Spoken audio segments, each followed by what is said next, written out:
Hey everybody, we're live here on my channel, part of Stream Day 2022. If you're just joining me, as the first stream you're watching today, you need to go and check out a page on John Barker's website. You can get there, h2r.li/streamday, to see a rundown of all the shows that are happening here today. My name is Doug. I run a video production company in Utah and here in the United States, and it's been my task, delightfully, to talk about audio here today. So even though I am known primarily for doing video, I actually have more experience doing audio. I've been doing video for a little over 20, maybe 25 years. Audio is more like 25 to 30. So hopefully I'll be able to impart some wisdom. It's going to be a little tight to try and get all the information into a half hour. Trying to condense 30 years into 30 minutes is rather difficult to do, but I'm going to do my best. I should mention a couple things. First of all, my audio might not necessarily be fantastic, which is going to be kind of ironic coming from someone who's talking about audio, but I'm shooting this video in my video production trailer, which is not a proper studio. It's not acoustically treated. There's equipment running all around me, so if you hear some background noise or whatever, just please keep that in mind. All right, so the other thing I want to mention is that what I'm talking about here today is really going to be concentrating around kind of a YouTuber or podcaster style of audio. And for those who are looking for information on how to do live event audio, that's going to be a future series here on my channel at some point as well. So make sure you're subscribed if that's the sort of thing that you're interested in. Also, in terms of subscribing, I'm allowing people to comment in the chat room on YouTube. However, you do have to be a subscriber to the channel to do so.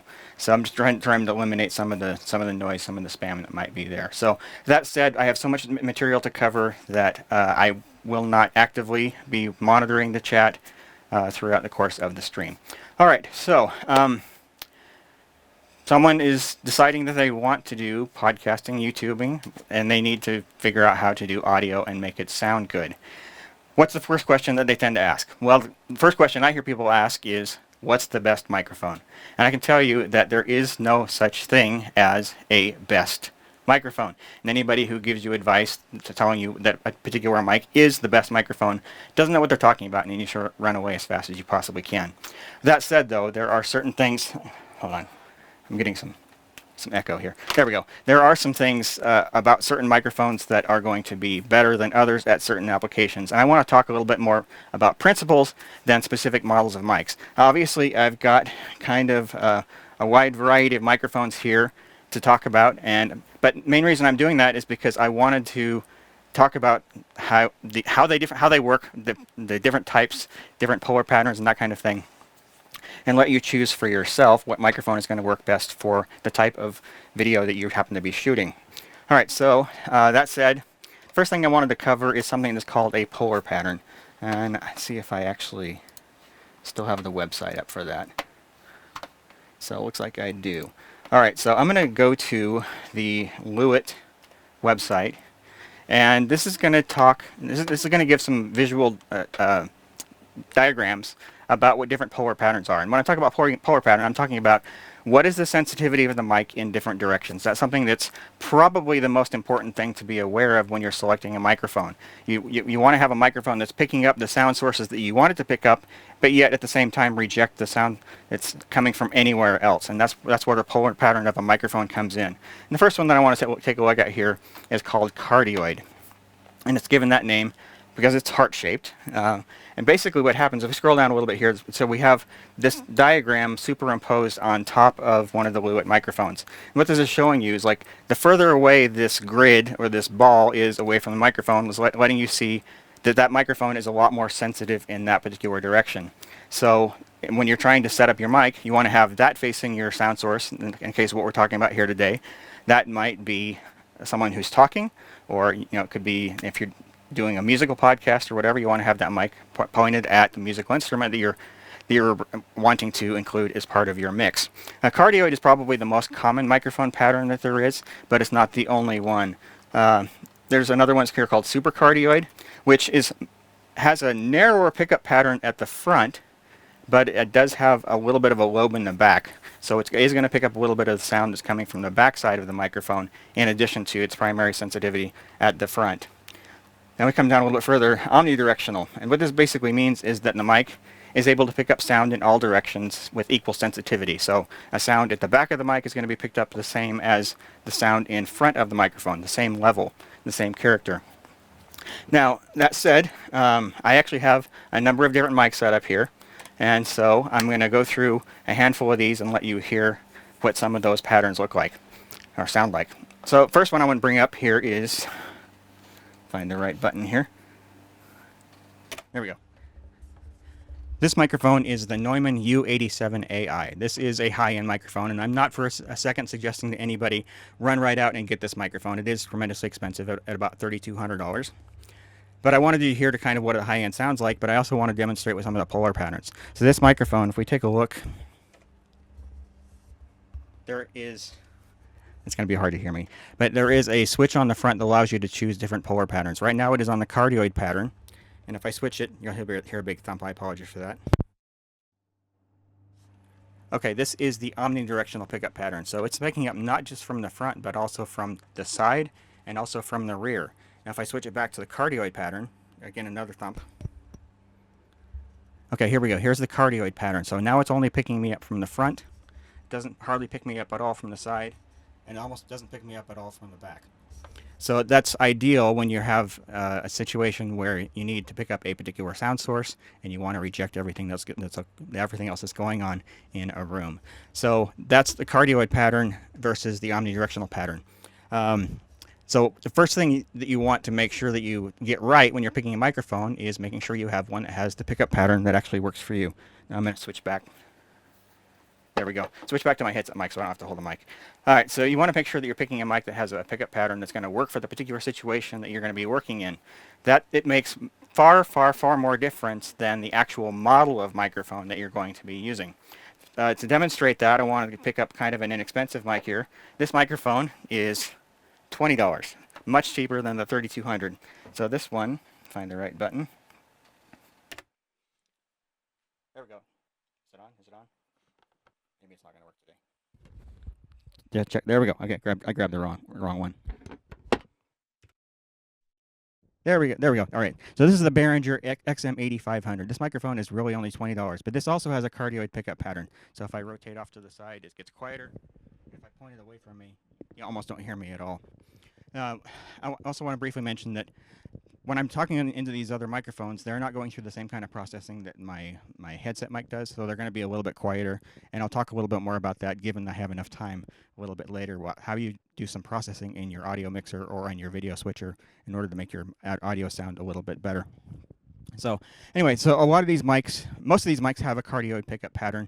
You can get microphones with an omnidirectional pattern if you need to, and then there's one additional one that I didn't mention earlier, which is called figure 8, which is where it picks up equally in the front and the back, but almost nothing on the sides. So the number one criteria when picking a microphone is making sure that you pick one that has the right pickup pattern. So that's going to make much more of a difference to the quality of your audio than the specific model of mic or anything else. All right, the other thing I wanted to mention is that there are two different ways that audio is picked up by microphones, and that's we have condensers and then we have dynamics, and then they both pick up audio and they can both be very, very good, but they go about it in two very different ways. So the microphones that I have on this side of the table are dynamics, and the microphones I have over here are condensers. Some parts of the world we call those capacitor microphones. Same thing, just a different name for the same thing. All right, so what's the difference? The dynamic microphones work kind of like a speaker in reverse. They have a magnetic coil, or a wire coil, that moves inside of a magnetic field, and that generates current, electrical signal directly, which goes to your audio mixer and then is amplified, and then you can live stream it or whatever. The condenser microphones, on the other hand, use two parallel membranes, and they have an electric charge across them, and the movement of the membrane in response to sound is then converted into an electrical signal.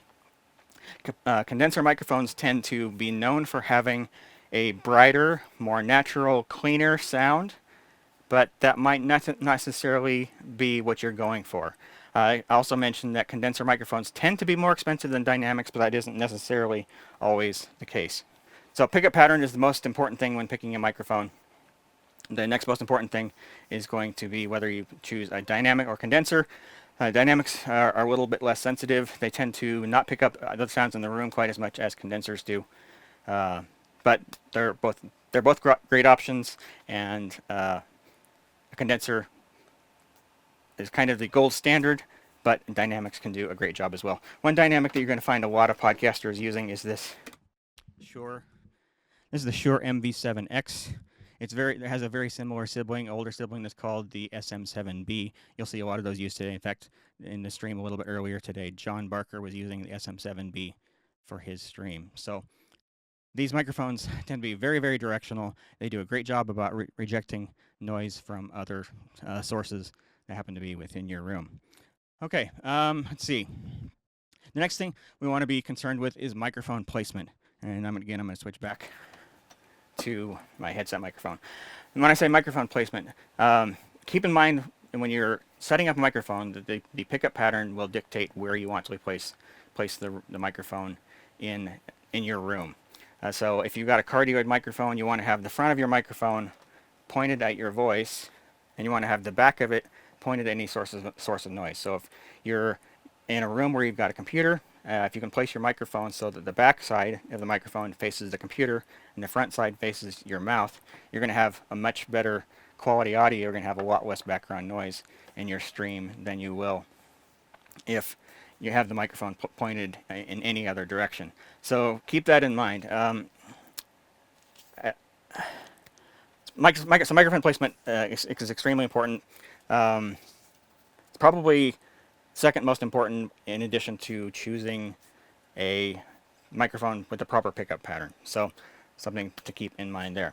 Now, one question that I get fairly often is what's the difference between XLR and USB microphones? Well, obviously a USB plugs directly into a computer, whereas a XLR microphone like these, they just have the XLR connector like that.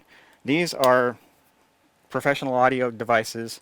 They're designed to be used with audio mixers. And the choice is really up to you, but in my experience I found that most people who actually purchase USB microphones end up eventually selling them and going with an XLR microphone and a separate audio mixer.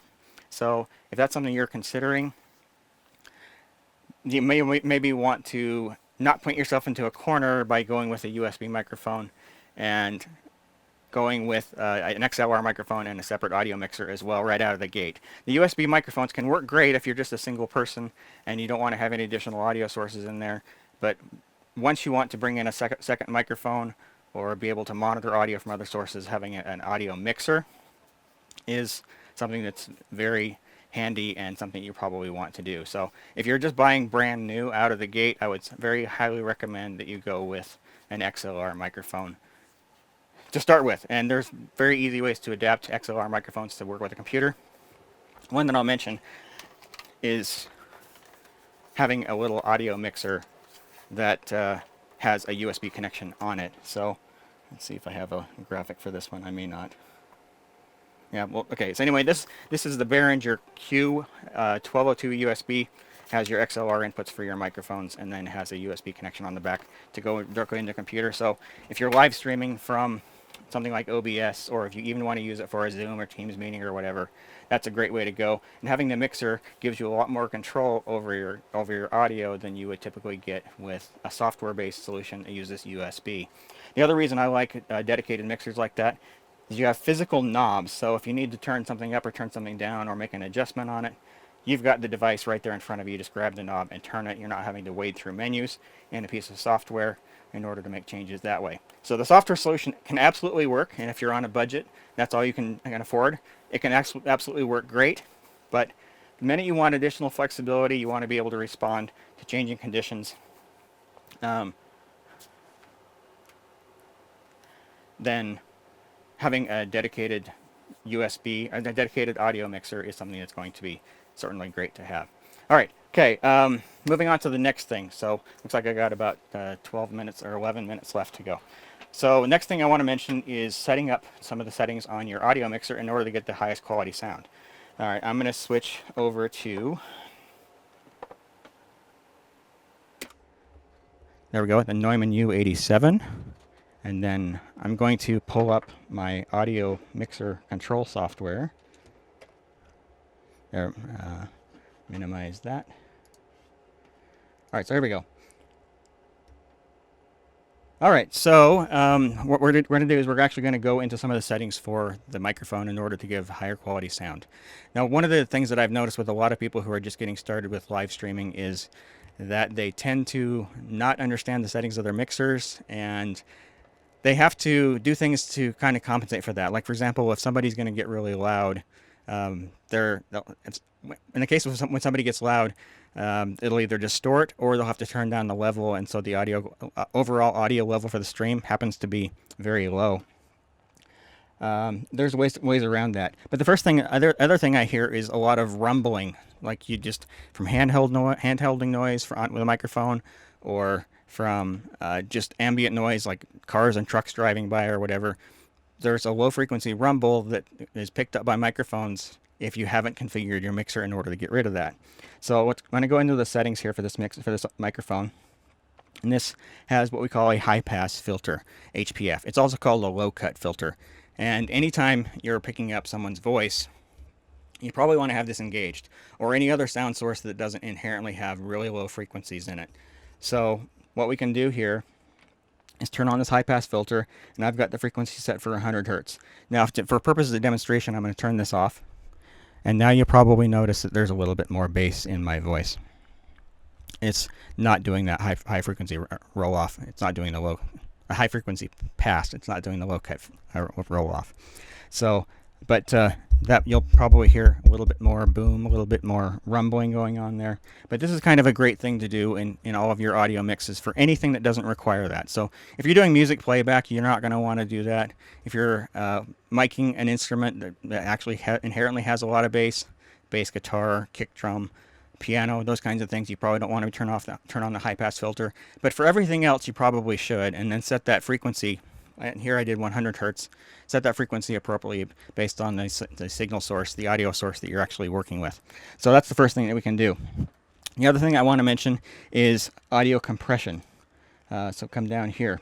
Compression is basically, I'm going to switch to my other mic for a moment. So compression is basically controlling the level of your audio once it exceeds some certain threshold. So as we get louder, when a compressor is turned on, the amount that the output signal gets louder changes or is reduced based on the input level. So at the level that I'm talking right now, the audio level going out is pretty consistent. But if I really start talking loudly, the compressor there actually kicks in and keeps those levels in check. And a compressor is something that's really, really nice to have when in terms of controlling your levels on your audio. And it's something that you should probably be doing fairly universally across the board, no matter what type of audio source you have.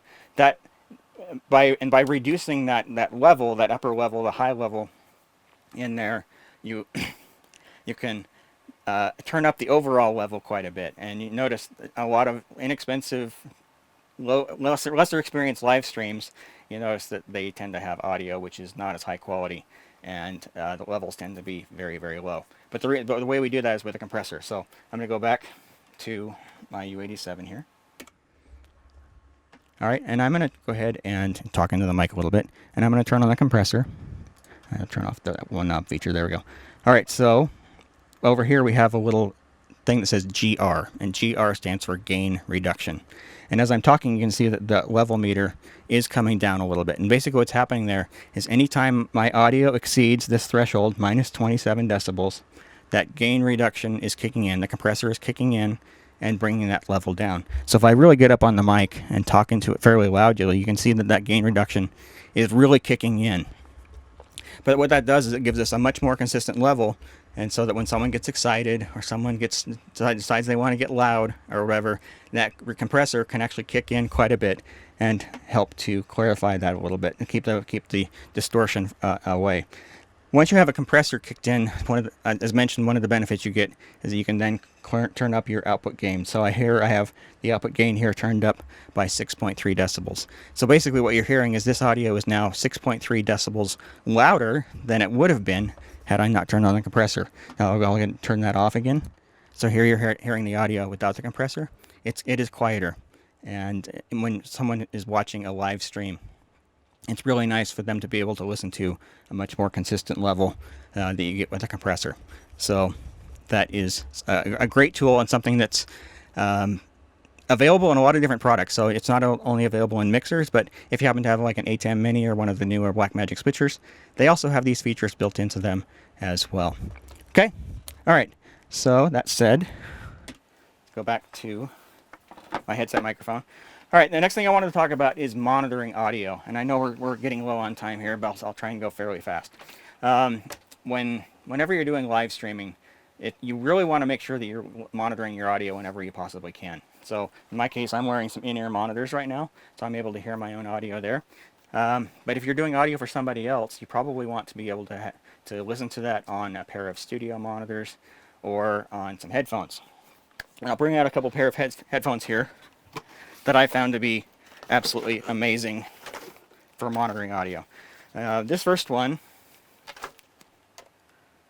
is the Sony MDR V6. Unfortunately, this particular model is not sold any longer. There is another model that's called the MDR 7506.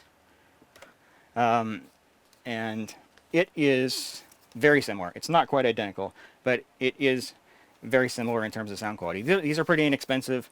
$100 will get you a pair of really good headphones. You find these things used everywhere. Like people who do audio, field audio for professionally, this is kind of pretty much their go-to. You'll find these things used in recording studios quite a lot.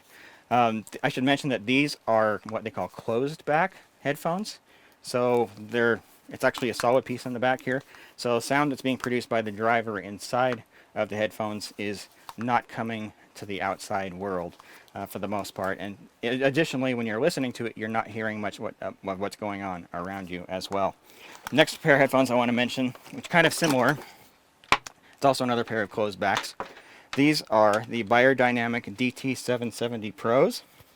Let's see if I can get my lower thirds for those aren't working. Anyway, so this is a Beyerdynamic DT770 Pro. These are, again, another closed back. These have a very high quality, very neutral sound as well, although they do require some break-in after you get them out of the box. They're a little bit bright and might be a little bit too harsh on the high frequencies for you. Give them some time after they break in, they'll actually sound a little bit better. Again, closed back models. One other one that's worth mentioning here, these are open back, and so if you're in a situation where you need to be able to hear what's going on around you, this style open back, you can see here that there's actually a grill here that allows audio to pass through. There's some pros and cons to that, but one of the big cons is that whatever you're listening to on your headphones, people around you will also be able to hear that as well. But these are the Philips Fidelio X2R. These things are amazing, about $150. About the same price as the Beyerdynamic, by the way. About $100 for each of or $150 for each of those. They sound absolutely fantastic. So if you need to monitor your audio and know exactly what it sounds like, those are three options that are absolutely amazing.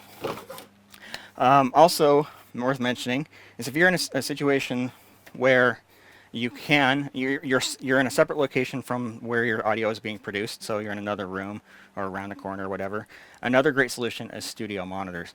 Studio monitors are basically speakers that are intended to reproduce the most accurate signal that you absolutely possibly can.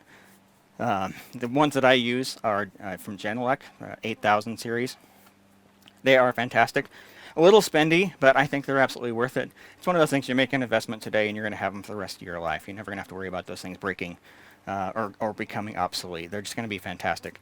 So a good pair of studio monitors is something that's absolutely essential. And the main thing about studio monitors versus regular speakers, they're designed to accurately represent the signal and not to give it any sort of coloration. So your typical pair of consumer speakers or even headphones will add their own flavor, their own taste to the audio, and they do that based on consumer preferences. So there's a lot of people out there who like a very crisp, very bright signal. There's other people who like to have a very boomy signal as well.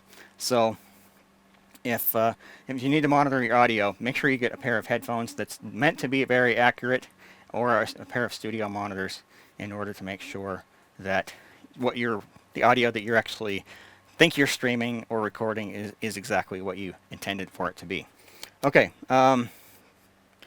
That's about it. That's all that I had. It looks like we don't really have any time for questions, but I'm going to be doing additional videos here on the channel about audio moving forward. It's been a passion of mine. I'm kind of known in the video circles here in Utah as kind of the audio snob when it comes to people who work in professional video production. But anyway, so I want to thank everybody for joining us for Stream Day today. This is exciting. I'm sure we'll make things go a little bit more smoothly in the future. But anyway, so come back and join us for our panel discussion here in a few hours. That will be on John's channel. My name is Doug. My website is djprod.biz. You can find me there. Also, if you want to find me on my YouTube channel, you can get there. Quick link is djp.li/YouTube. For information about any of the products that I've talked about here today, you can find those in the video description down below. And then up next we have Petra over at TechCondo. She's going to be talking about how to select a video switcher. So be sure and share and like these videos and subscribe to all the creators that are here today. Thanks everyone for watching, and we'll see you next time.